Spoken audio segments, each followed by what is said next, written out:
Сэтгэл ямар байна? Яг анх харахад ямар мэдрэмж төрж байна? Сэтгэл гоё гоё. Байгалийн сайхан. Монгол улс ч бас ийм гоё түүгийн дурсгалт газрууд тий байгалийн үзэсгэлэнт газрууд байдаг юм. Тэгээд багтан бишрээл явж байна да.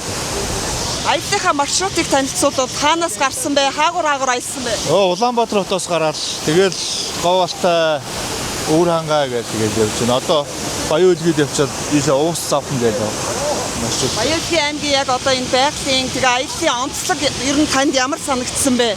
Бусад аяллуудаас ялгарч байгаа онцлогтой зүйл юу вэ? Сонин содын юм зөндөөл байна. Одоо тэгээд үнэхээр одоо хэллэхий аргагүй сонин содон байгалийн зохицбор тийм газрууд их байт юм байна.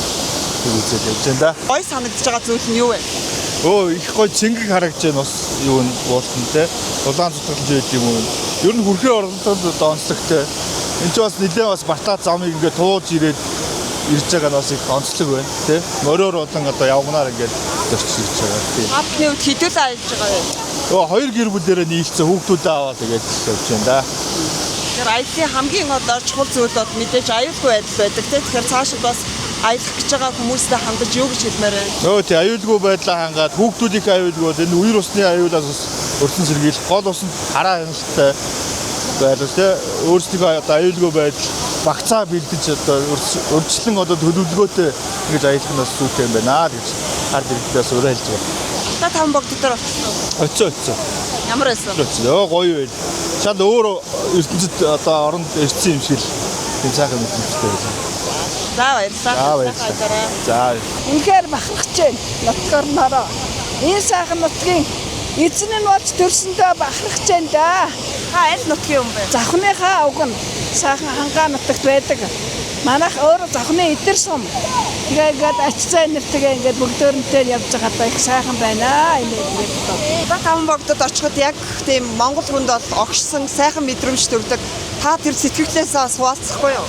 Алтай таван богдод очсон ч гэсэн бурхны оронд очсон юм шиг байлаа. Энэ сайхан газар ямар сайхан юм бэ? Ингээд өдөрт одоо ингээд ийм сайхан мөнгө цастайгаа ингэж байж яадаг. Тэгээд залбирлаа. Тэр алтай таван богдын уулаад харсан донд нь ерөөсө бурхан багш байгаа юм шиг надад харагдлаа. Тэгээд тэрэндээ залбир сүү цайныхаа дээжийг өргөөд Баян хангаадаа тадрахтаа гэж хэллээ шүү дээ. Сайхан аялж гин үү? Хаанаас хаа хурч яваа вэ? Хотоос явж гин үү. За аль аймагуудаар аялсан бэ? Энэ таван богд урчаа, алтай таван богд урчаа. Тэгээд нааш явж байна. Алтай таван богдыг үзэхэд ер нь ямар мэдрэмж төрж байна? Өчигдөр болоод хур бороотой бас их сайхан байсан. Сайхан байна. Ороод. Сайхан байна. За. Сэтгэл их өндөр явна. Сайхан аялж гин үү? Сайлж гин. За хэдүүлээ явж байгаа вэ? 21 үл. Гэр бүлээрээ явж байгаа. Тий, хамаатнуудаараа. Ер нь хаанаас хаана хүртэл аялж байгаа вэ? Монголынхоо энэ сайхан газруудаар аялахад ер нь ямар санагдаж байна? Хамгийн гоё санагдсан, хамгийн мартагдахааргүй аялал юу вэ? Хамгийн мартагдахааргүй аялал нь болох дээр энэ аялал болж байна. Нөгөө хамаагүй урт хугацаанд илүү хол аялсан болох дээр тэгээ анх удаага юм байгалийн гайхалтай газруудаар аялж байгаа болохоор. За сайн байна уу? Сайхан аялж байна уу? Хаанаас аялж явж байгаа вэ? Сайн байна уу? Сайхан явж байгаа. Бид нар хотоос гарсан. Хотоос гараад тэгээд энэ алтай таван богд ороод буцаж яваа.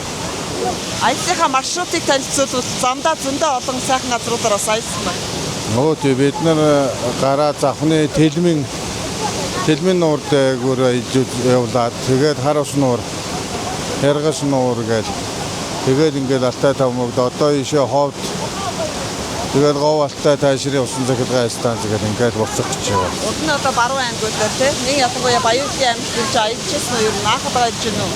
Баян-Улгийд анх удаа ирж байна. Анх удаага ирж байгаа учраас бас сонин содон зүйлс олон байгаа гэж бодож байна. Тийм нутаг юм бас ёс заншил тэгээд хүмүүсийнх нь зан харьцаа гэдэг бас содон сони юм их байна. Алтай таван богд гоё. Алтай таван богдыг харахад яг ямар санагдсан бэ? Цаас мас нь гоё. Тэгтээ тэр уулан дээр бурхан байгаа наймаа надад таалагдсан. Хүрхлээний хувьд ер нь ямар вэ? Тэжгүй байна уу? Ядарч байна уу?